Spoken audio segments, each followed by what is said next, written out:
is an online journal aimed at provoking thought and opinion, with the hope to start and deepen conversations between communities and within communities, out of which we may become a better world.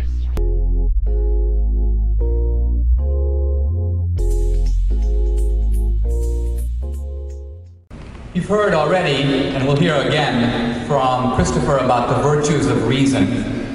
I want to emphasize in this debate that at no point whatsoever will I be appealing to biblical revelation. In other words, I'm going to argue on the basis of reason alone, and in that sense I'm going to engage Christopher Hitchens entirely on his own ground. My argument against him is going to be that it is he who is being selectively unreasonable and applying a different standard to Christianity and religion than he applies to anything else. For example, if we were to land a Voyager on a distant planet, and if we were to see signs of inventions, art, construction, buildings, and so on, we would immediately say there must be intelligent life on this planet. There must be aliens who live here. We've never seen any of them, but it is a reasonable inference from what we do see. We see signs of intelligence, and we infer an intelligent designer, namely the aliens.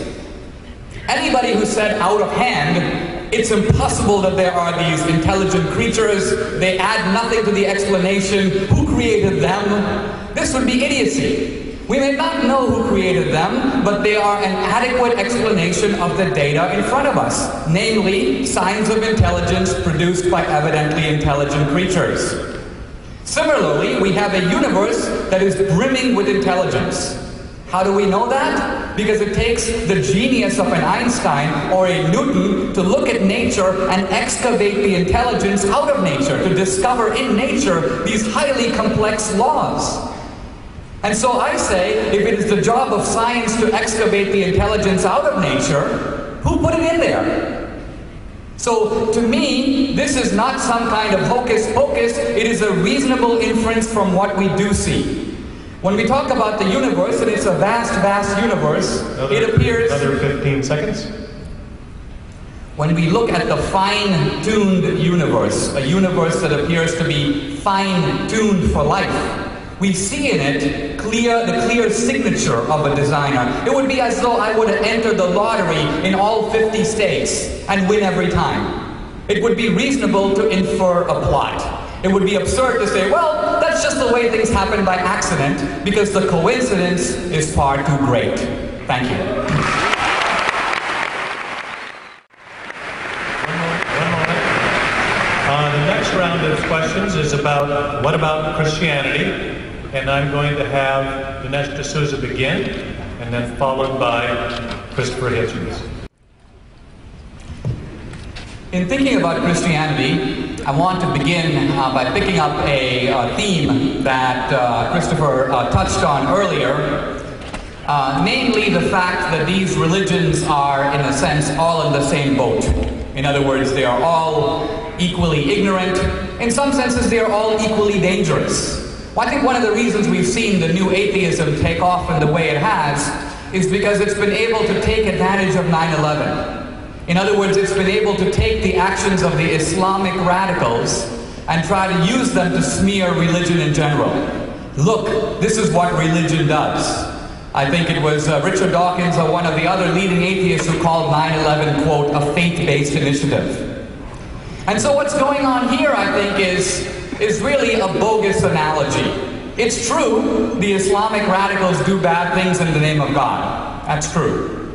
But there is nothing equivalent in any other religion.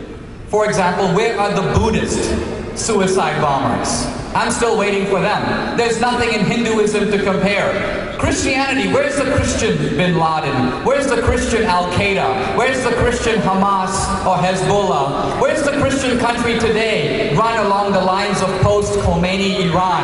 It simply does not exist.